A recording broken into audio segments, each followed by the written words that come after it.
Hai semuanya, balik lagi di Meja Belajar. Nama gue Adele dan kali ini gue bakal bahas permutations and combinations. Oh ya, itu di bawah ada Instagram gue, sabibat buat di follow. Nah, di chapter ini kalian bakal sering banget ketemu sama dua notasi. Yang pertama itu kombinasi dan yang kedua itu permutasi. Bedanya apa? Kalau kombinasi, urutan itu nggak diperhatiin. Sedangkan kalau permutasi, urutan tuh diperhatiin banget.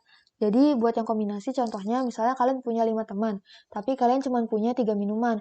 Nah, kalian bebas mau ngasih minuman ini ke teman kalian yang mana, nggak peduli siapa yang dapat duluan, siapa yang dapat belakangan. Soalnya ujung-ujungnya juga 3 orang ini bakal dapat minuman.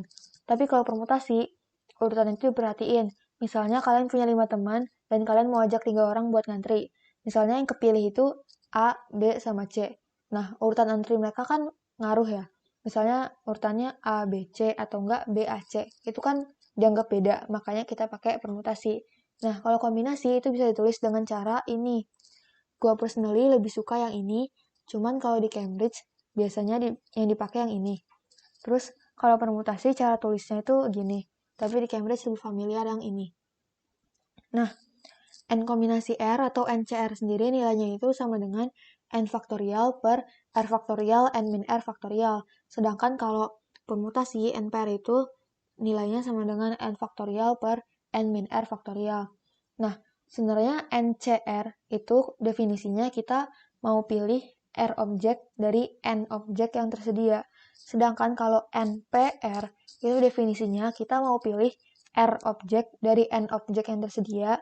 Terus R objek yang udah kita pilih ini mau kita urutin. Nah, banyaknya cara pilih R objek dari N objek itu kan NCR. Sedangkan kalau cara ngurutin R objek yang udah kita pilih itu R faktorial. Makanya nilai ini sama dengan NPR.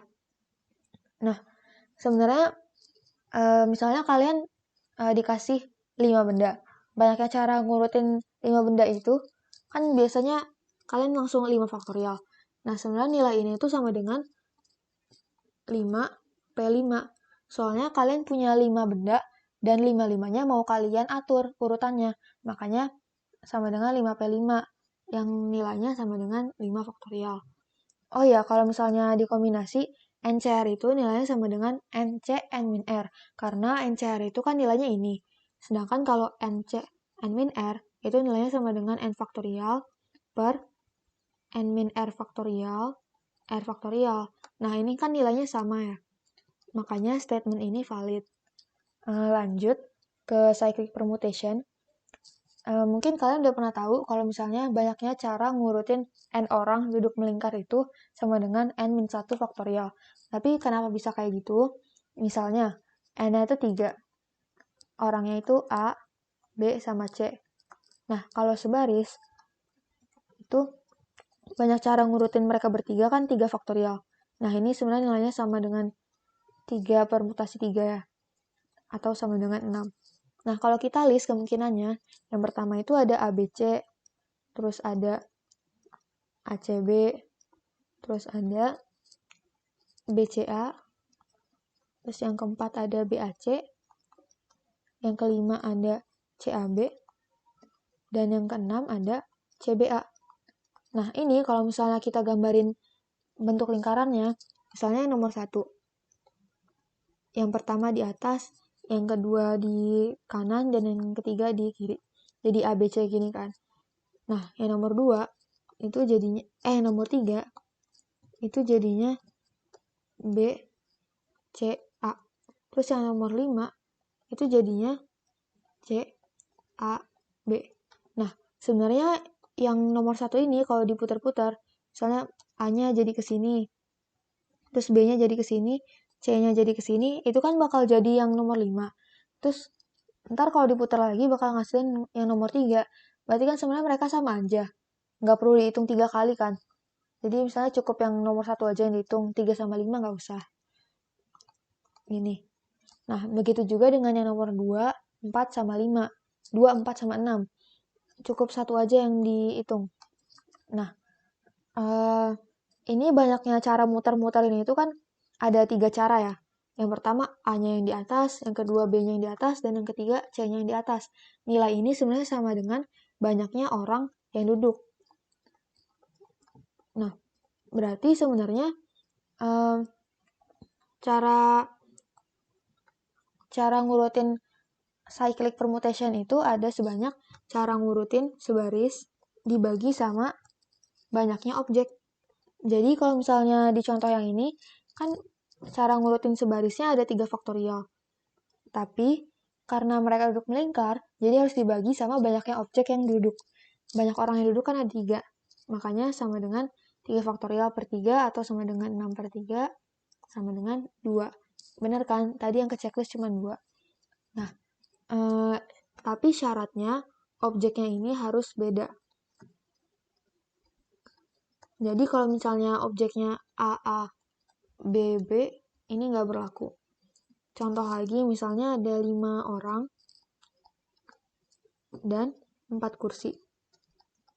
Mereka mau duduk melingkar. Karena cuma ada 4 kursi, berarti kan cuma bisa 4 orang yang duduk. Nah, kita harus pilih 4 orang dari 5 orang buat duduk. Banyak cara pilihnya itu 5C4. Kan pilih 4 dari 5.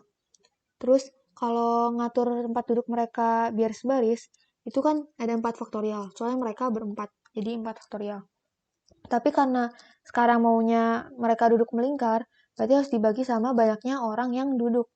Banyaknya orang yang duduk itu ada 4. Nah, ini nilainya sama dengan 5 dikali 24 per 4. Sama dengan 30. Lanjut ke soal. Buat soal yang pertama, di sini kita punya 4 keluarga. Keluarga Lin yang terdiri dari 2 parents dan 2 children, totalnya ada 4 orang. Terus ada keluarga O'Connor yang terdiri dari 1 parent dan 2 children, berarti jadi 3 orang. Terus ada keluarga Ahmad yang terdiri dari 2 parents dan 3 children, jadi totalnya ada 5 orang. Terus yang terakhir ada keluarga Burton. Ini isinya cuma 1 parent sama 1 child. Jadi ada 2 orang. Nah, buat poin yang pertama, kita disuruh ngurutin 14 orang ini dengan syarat setiap keluarga itu family member-nya harus jadi satu kelompok. Jadi misalnya ini keluarganya Lin, sini keluarga O'Connor, ini keluarga Ahmad, dan ini keluarga Burton. Berarti totalnya ada 4 keluarga kan, atau 4 kelompok. Banyaknya cara ngurutin 4 kelompok itu 4 faktorial. Cuman misalnya dalam keluarga Ahmad ada 5 orang kan. Contohnya 1, 2, 3, 4, 5. Nah, mereka ini bisa tuker-tukeran kan. Bisa jadi yang paling depan tuh angka 5, terus yang paling belakang tuh angka 4 gitu. Nah, banyaknya cara mereka tukeran itu ada 5 faktorial, soalnya mereka berlima. Begitu juga dengan keluarga yang lain. Jadi kalau keluarga Lin, karena berempat jadi 4 faktorial, O'Connor 3 faktorial, dan Burton 2 faktorial. Berarti total keseluruhannya, tadi kan banyak cara ngurutin keluarga yang 4 faktorial. Terus dikali yang Lin, 4 faktorial, kali O'Connor yang 3 faktorial, Ahmad 5 faktorial, dan Burton 2 faktorial. Ini kalau dihitung pakai kalkulator, nilainya sama dengan 829,440. Nah, lanjut ke poin yang kedua. Di sini kita mau ngurutin 8 children dan 6 adults dengan syarat gak boleh ada 2 adult yang bersebelahan. Nah, berarti kita tulis dulu nih children-nya ada 8. Tulis 8 angka C gitu. Nah, terus kasih sekat di antara C-C-nya. Si adult ini boleh nempatin sekat yang mana aja. Tapi syaratnya satu sekat itu maksimal 1 adult. Soalnya nggak boleh ada 2 adult yang sebelahan kan. Nah, di sini kita punya 9 sekat, tapi cuma ada 6 adults. Berarti kita cuma perlu 6 sekat kan sebenarnya. Nah, kita harus pilih 6 sekat dari 9 sekat yang tersedia. Nah, banyak cara milihnya itu berarti 9C6. Pilih 6 dari 9. Nah, misalnya sekat yang kepilih itu ini, sama ini. Nah, sekarang kita bisa aja ngurutin adult yang mana yang di sini, adult yang mana yang di sini, mana yang di sini, dan sebagainya. Banyaknya cara ngurutin 6 adults itu ada 6 faktorial, karena mereka berenam. Oh ya, jangan lupa, children-nya itu juga bisa diurutin. Anak mana yang di sini, anak mana yang di sini, dan sebagainya. Banyaknya cara ngurutin 8 anak itu ada 8 faktorial. Nah, ini semua kalau dikaliin nilainya sama dengan 2438 55 36 00. Nah, sekarang lanjut ke yang poin ketiga. Jadi di sini ada 8 anak yang mau dibagi ke 3 kelompok. Misalnya kelompoknya itu A, B, sama C. Di kelompok A itu ada 3 orang, kelompok B itu ada 3 orang, dan kelompok C itu ada 2 orang. Nah, sekarang buat kelompok A, kan ada 8 anak, mau diambil 3, berarti kita harus pilih 3 orang dari 8 orang. Berarti banyaknya cara ada 8 C3. Terus sekarang sisanya 5 anak kan, karena 3 orang udah diambil sama kelompok A. Buat kelompok B, kita mau ambil 3 orang dari 5 orang yang tersisa. Berarti 5C3. Nah, sisa anaknya sekarang ada 2, dan mau diambil 2 sama kelompok C. Berarti kita ngambil 2 anak dari 2 anak yang tersisa. Berarti 2C2. Ini, kalau dikaliin nilainya sama dengan 56 kali 10 kali 1, sama dengan 560. Nah, lanjut ke soal nomor 2. Di sini kita punya 7 digit. Terus yang poin pertama itu kita disuruh ngurutin ke 7 digit itu dengan syarat yang ganjil harus jadi satu kelompok, nggak boleh pisah-pisah. Di sini kita punya 5 bilangan ganjil dan 2 bilangan genap. Karena yang odd harus jadi satu kelompok, tulis aja nih kelompok odd, terus sisanya berarti angka 4 sama 8. Nah, totalnya ada 3 kelompok kan, kelompok odd, kelompok 4, sama kelompok 8. Banyaknya cara ngurutin 3 kelompok itu ada 3 faktorial. Nah, di dalam kelompok odd ini ada 1, 3, 5, 7, 9. Mereka juga bisa tukar-tukaran kan, bisa jadi yang di depan angka 7, yang di belakang angka 3, dan sebagainya. Nah, banyaknya cara ngurutin 5 angka itu kan 5 faktorial. Jadi totalnya ada 6 dikali 120 sama dengan 720 cara. Terus lanjut ke yang poin kedua. Di sini kita disuruh bikin bilangan genap di antara 3.000 sampai 5.000 dan nggak boleh ada digit yang berulang.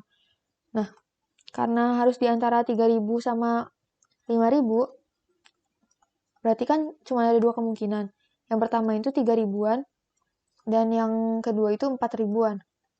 Nah, kita bagi kasus yang pertama kalau 3.000-an. Karena harus bilangan genap, berarti satuannya harus genap kan. Digit genap yang kita punya itu cuma 4 sama 8. Berarti buat satuan ada 2 kemungkinan. Terus tadi kan kita punya 7 digit. Terus 1 digit udah dipakai buat ribuan, 1 digit udah dipakai buat satuan. Berarti sekarang kita cuma punya 5 digit lagi kan. Nah, berarti option buat ratusan itu ada 5. Terus buat puluhan, optionnya tinggal 4. Karena satunya tadi udah diambil sama yang ratusan. Berarti total kemungkinannya ada 5 dikali 4 dikali 2. Sama dengan 40 angka. Terus buat kasus yang kedua, kalau 4.000-an, nah, karena nggak boleh ada angka yang berulang, berarti angka satuannya nggak boleh angka 4. Berarti dia harus banget 8, biar jadi genap. Berarti cuma ada satu kemungkinan buat satuannya. Nah, sama kayak yang A, buat ratusannya kita cuma punya 5 options, karena satu udah dipakai buat ribuan dan satu udah dipakai buat satuan. Terus buat yang puluhan, kita tinggal punya 4 options. Nah, berarti total kemungkinannya ada 5 dikali 4 dikali 1, sama dengan 20. Nah, ini kalau ditotalin jadinya 60 angka. Lanjut ke poin yang ketiga, kita disuruh bikin bilangan kelipatan 5 yang kurang dari 1000. Syarat kelipatan 5 itu kan satuannya kalau nggak 5 ya 0. Cuman kita kan nggak punya digit 0 ya di sini. Jadi digitnya pasti 5. Nah, kita bagi kasus. Yang pertama, kalau bilangannya ini satu digit doang. Kalau satu digit doang, berarti kan yang mungkin cuma angka 5 kan. Berarti cuma ada satu angka. Terus buat yang 2 digit, satuannya kan wajib 5, tapi puluhannya bebas apa aja. Karena kita punya 7 digit, berarti kita punya 7 options buat ngisi yang puluhan. Berarti totalnya ada 7 angka. Terus buat yang 3 digit, itu satuannya juga wajib 5, tapi puluhan sama ratusannya bebas. Kita punya 7 options buat yang ratusan, dan juga punya 7 options buat yang puluhan. Berarti totalnya ada 7 kali 7. Sama dengan 49 kemungkinan. Nah, ini semuanya kalau ditotal jadi 57 angka.